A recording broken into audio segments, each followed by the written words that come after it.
and welcome to Extra Lush with Helen and Heathcliff. Here we are. It's exciting, isn't it? It's very exciting. Yeah. Should we get on with answering any questions and listening to stories? Well, have you decided on the name for the extra show yet? Yes, we're calling ourselves Helen and Heathcliff. We're going with that. You were talking about Tell Me Everything. Yes, but... Because you always say, well, you always used to say that when we first met. Tell me everything. Yeah. Right from the start, what have you been up to today? Yes, but... Tell me everything. But... Everything. But because we have actually revealed our deepest, darkest desires from the very first episode, it appears that naturally we have become Helen and Heathcliff. Yeah. So that Helen is and who we Heathcliff. are, Helen and Heathcliff. So you're Helen from Swansea. Yeah. Yeah. And I'm just Heathcliff from Yorkshire. Oh my God, we've got a child. Whoa. A child has come down. Oh my God. Kitster. Kit. Hello, we've got a child. We're in the middle of recording, and for the first time ever, one of our children has come downstairs. Kit, poke your head through and just say hello. Hello. Don't know if you can be seen. Got no shirt on. There's one of our children. Go back into the kitchen and, yeah. I think one of the dogs might have been sick. Are you serious? Oh my gosh. Really? Whereabouts? We only just went in there. In the kitchen, I think one of the dogs might have been sick. Right. Okay, Right. well, you go back in. We'll deal with the sickness Musical after. interlude. Shall I just go I and will check? just deal with the sickness afterwards. Let's get on with this. Where is it? It's in the kitchen. Right. Is it a lot? Is it avoidable? Yeah, it's avoidable. Is it Right. liquid or is it food sick? It's food sick. Is it? I think it's grass. Oh, Oh. grass is okay. We can cope with grass. Okay. Is it in just one isolated area? Yeah. Okay. Right, okay. Uh, Can is- you cordon off that section of the kitchen? Yes. All right. Yeah. Cordon that off and go and just get some cereal and just put the TV on and we'll be back in a mo. Okay. Okay. Love you. Bye. Okay, let's get on with doing our voice notes. Can we have our first voice note, please? Hi Joe, hi James, it's Kelly here from Liverpool. Absolutely love your podcast. My best mate's from Swansea and I don't get to see it too much these days. So when I hear you speak, Joe, you're identical to Kate, so really lovely. Keep it up. This story is inspired by James waving to Jez in his blue van, or not Jez, in his blue van. So I'm a teacher, right, and I drive to school the same way, and I have done forever. And you know what it's like, you start seeing the same people at the same points. Well, I clocked this one fella, and I noticed him because he used to have a T-shirt on of a band that I really like. And I saw him every single day, which, I just clocked him every day. And then one day, when I was late for work, rushing a little bit, I had to pull in at the local shop to pick something up for a lesson. And there he was, in the shop. Without my brain switching into gear, I just went up to him and went, "Hey, how are you?" Realising he hasn't got a clue who I am. It's just someone I see. So I had about a 15-second, very awkward, bumbled conversation saying, "Oh, I'm so sorry, I'm not a weirdo. I just see you every day." However, it's got a nice end in this story. He said, "Yeah, I clock you as well. And we've been really, really close friends ever since." How cute's that? Anyway, have a good day, guys. Oh my God, Kelly, that's so lovely. That's so sweet. Thank you so much for listening to our pod. That's just brilliant. But oh my God, what a really, really lovely story. It is, isn't it? Oh, I thought you were going to say at the end then that you got married or something. I did. I Yeah? did. I thought it was going to go that way. Yeah. Because there's stories like that, aren't there? Oh. People who go, like, they get the same train every morning on the commute. Yeah. I wonder if anyone's got one of those stories. Oh my God, that is so sweet though, that you obviously, I mean, if he's wearing a T-shirt and it's a band that you like, you've obviously got stuff in common with each other. But isn't that really weird? I had that once, right, with Michael Sheen. And I was in a bookshop and I walked around the corner and I just said straight away, "Oh my God, hiya, how are you? How you doing?" And then I realised, right, that it's not because he was my friend. I didn't know him. I had just seen him on loads of stuff, and I just thought he was like brilliant and a really good actor. And then it took me a while because he was in such this alien surrounding, and to bump into him, I just automatically thought, oh my God, yeah, I really know him. He's my friend. And then I had to think, oh God, no, I don't know him. I've just seen him off the telly, and he's really good. And that's So it's really weird when you see people and you think that you know them, but it's because of something else. I want to know more about that relationship now. Oh. Is it new? Is it just developing? She said they've been friends for a while now. Could it possibly go anywhere? Could it be romantic? Oh, that's like a film, isn't it? It is, isn't it? That's really, oh my gosh, really and they've sweet. both been clocking each other. I think there's more to it. I think you're going to end up getting married or something, because if he's thought the same as you, instinctively, you've just gone... He must fancy her. I'm presuming she must fancy him. She knows he likes a cool band. They've got things in common. Right, talking about that, they live near each other. Do you think men and women can ever just be really good mates? Or do you think there's always a fancying side to it? From my experience, there's always something... There's always a little bit of something there.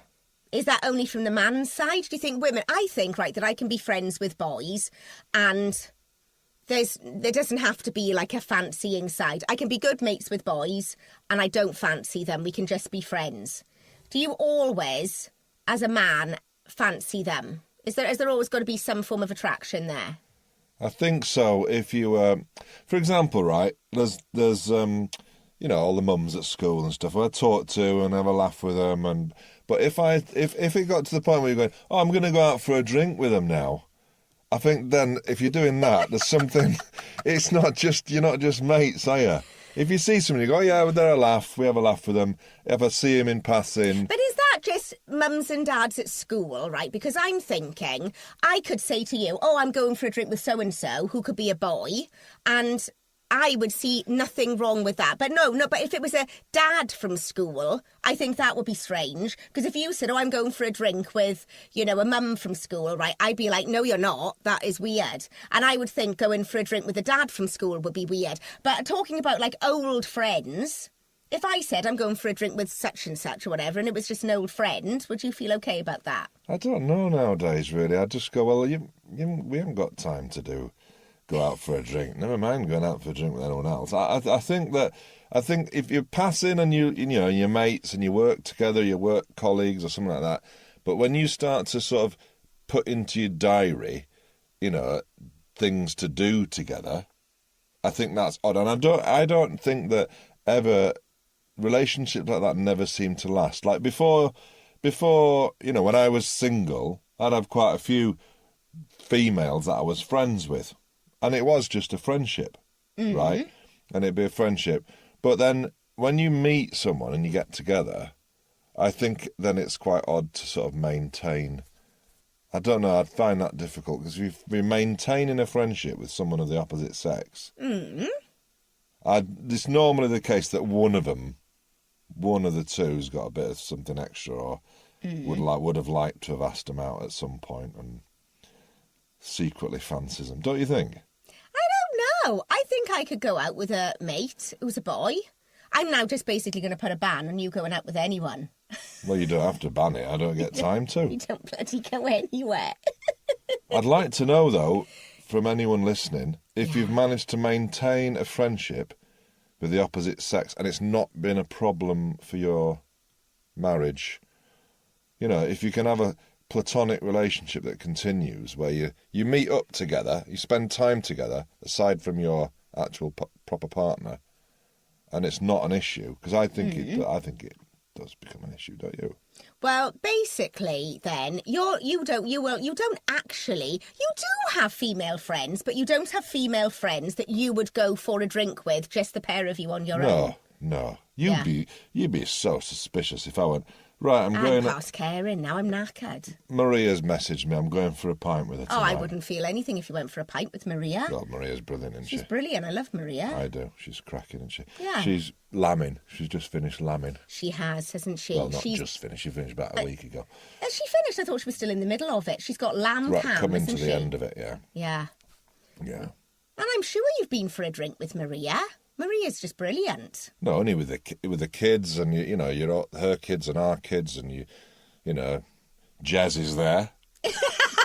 From, you know, Blue I've Van had a Jez. coffee with Jez. I've had a coffee with Jez when I was in the middle of writing my book and I was having a complete meltdown. Yeah, and I but- was really worried. I had a coffee with Jez. That's only because you go to I the bumped same into coffee him, though. shop. Yeah, and I sat down and I had a coffee with Jez, and oh my God, he made me feel so much better. And he was the one actually that made me go, right, come on, get on with it. You can write this.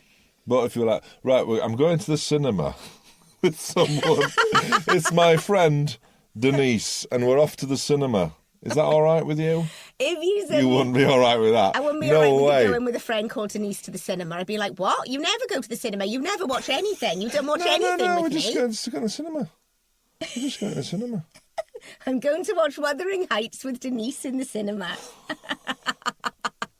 Well, Kelly, I think that is really lovely, and I think it's quite romantic, and I think that the pair of you are going to end up getting married. Please tell us more. I think Yeah. there's more. I think there's more. Either there's more Kelly, to let come. us know what's going on. I if want we more have created details. problems, if you're already in a relationship with somebody else and we've now created problems with it, or if something else is going to blossom, keep us informed and please let us know. And when am I going to meet the guy in the blue van?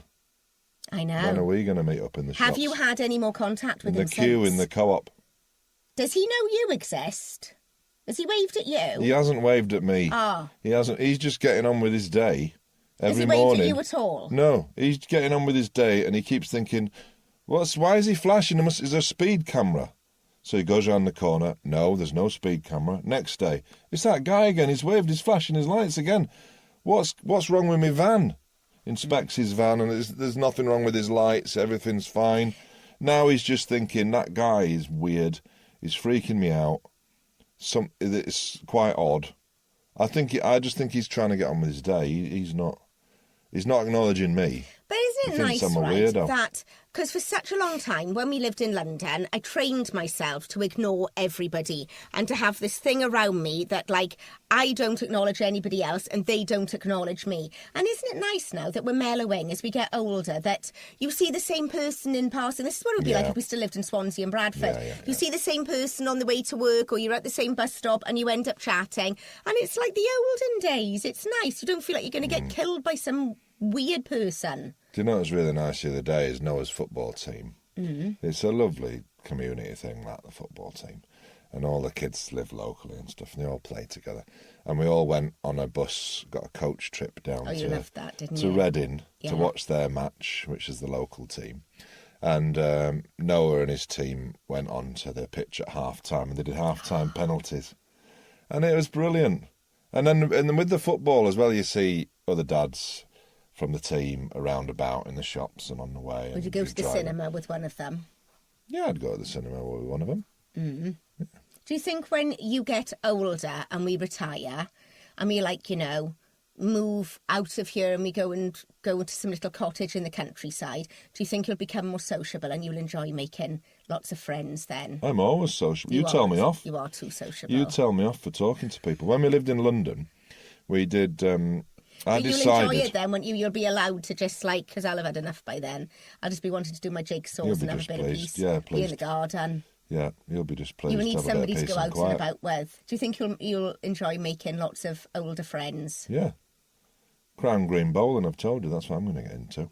Yeah, well, you've told me that's where you're going to find your girlfriend when I've died. Oh, yeah, of course, yeah. Yeah, But when we were in London, I decided I was going to do our driveway, didn't I? yeah. So we had a little drive there, and I decided I was going to dig it up, and I got some granite cobbles off eBay and a DVD how to do a drive, to do paving. And you'd gone off filming. Mm-hmm. So I was in London, so I was nipping in and out to do my voiceovers. And in between that, I got all this sand and cement, and it was at the front of the house. And I'd got these cobbles, and I was like, right, okay, here we go. And I got stuck into it, and it was a challenge, but I really enjoyed it. But I couldn't get anything done, because the neighbours, everyone's walking past making comments, going, oh, what's it going with? Oh, that's not going to turn out well. Are you sure you know what you're doing? And then by the time, within about a week in, I was like, I'm going to show you. I do know what I'm doing. I'm going to do this, and it's going to be good. But you loved that with everyone coming and talking, didn't you? Yeah, I loved talking to everyone, but couldn't get anything done. Do you know what happened at the end of that, though? What? Someone knocked on the door, and you answered, didn't they? I can't remember. Someone knocked on the door, and they said, excuse me, just want to ask, who did your driveway? Would you recommend them? Do you not remember? No. And you said it was my husband. Oh. Yeah, and that was the ultimate compliment to me. I was like... That's amazing. Someone thought it was a professional job. Will you do a little bit of patio stuff then out the back? Oh, yeah, I'd love to. I just don't have the time. That's the thing. Make the time. Make the time. I remember you said that, because when I'm out there doing it and you're going, you've been out there ages. Get in and help. It's bedlam in here. And I'm like, well, I'm making time. I'm doing me. No, you can start on the patio. I'm doing next, me cobblestone patio. Yeah, you can start on that next. Keep Martin's got some old cobblestones he's trying to sell. Yeah, well, buy them and start work on it. We need it before the summer. Right then. Well, Kelly, good luck with that. And if you do get married, can I be your bridesmaid? Yeah. Right, can we have our next voice note, please? Hi, Joanna. My friend's mum and mother-in-law do not get along at all, which is obviously very unlike Pam and Gwen in the show. Do you have any advice for her on how to navigate this bad relationship? Oh my gosh, what an absolute nightmare. But thinking about it, Pam and Gwen, they do get along, but it's kind of still on the surface. I mean, like Pam and Gwen from Gavin and Stacey. I mean, that is kind of on the surface. Gwen, I think, is very open and sort of a bit oblivious to all of it. But Pam is very much like she's got rubbish towels and she's a bit like, oh, you're trying to take my son away, you know, from Essex and all of that going on. So I think it's very, you know, I just think it's when you merge two families together. And then also when you do have, I mean, mother-in-laws of sons, I would say are very, very different to, you know, daughters' mothers. Yeah. So there's that whole thing going on there. I suppose I'm going to be a bit of both, although because I've had like so much experience of all sorts of different things, I kind of, when I am the mother-in-law and I've got the son, I'm going to play it cool. I'm going to really make sure that my daughter-in-law, that I get on really, really well with my daughter-in-law, because otherwise you just are never, ever going to see your son. Yeah, no. But if it was me beforehand, I would say to, you know, my husband, right, okay, you've got to speak to your mother, I'll speak to my mother. I just have to give them a talking to. I just say, right, Mum, you've got to put a face on, you've got to make this work. We're merged together as a family, you've just got to get on with her.